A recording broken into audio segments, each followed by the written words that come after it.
Hello golfers, Jake Thurm here. We're in the lab and we are talking about the new extension control metric on your HackMotion. This is so cool because I'm not a big advocate of what the averages are. I always say no one fits to an average, but everybody fits into a range as long as you make the range big enough. And now we have enough PGA Tour player data that we can make an acceptable range or suggested range for the player. The extension control metric is really about flexion and extension, which really is all about your shot direction because it is controlling in large part the club face movement. This is a flat surface where it's directed at the point of contact, basically is about where the ball is going to start. Very excited about this because when I had it on the usual settings, which were great, I was always asked, what is the ideal numbers? And the funniest thing is there is no ideal numbers. There's only ideal movements, especially when it comes to club face control. That's what extension control helps you do. Let me point out a couple of the metrics here. So you can see the 39 over there, okay? So that is from address to the top of the swing.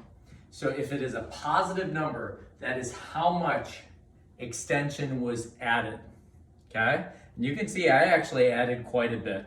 I do play with a little bit stronger grip, so I have some. And then in the radial deviation, the wrist cock this way, I have quite a bit going back to the top, which is always gonna extend the wrist.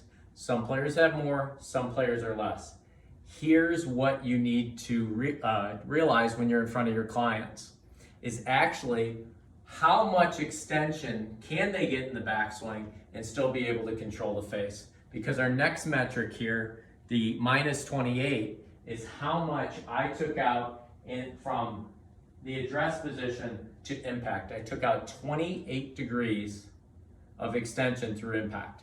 What does that mean? Well, the suggested range on that is anywhere from minus 15 to minus 30 on the PGA Tour, okay?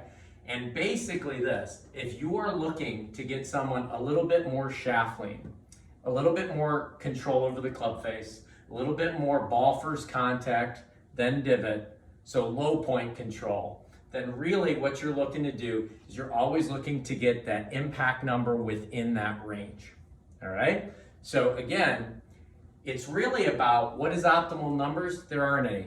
There's an optimal range in which most of the great players operate in, and then really for the individual player, what can they control? Because having extension in the backswing of the lead wrist gives a lot of players distance, okay?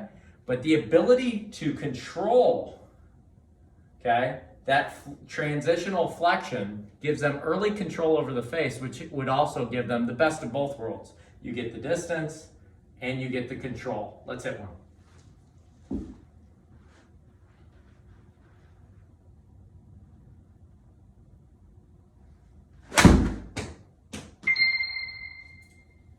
So you can see I took that one with less extension from address to the top, 18, okay?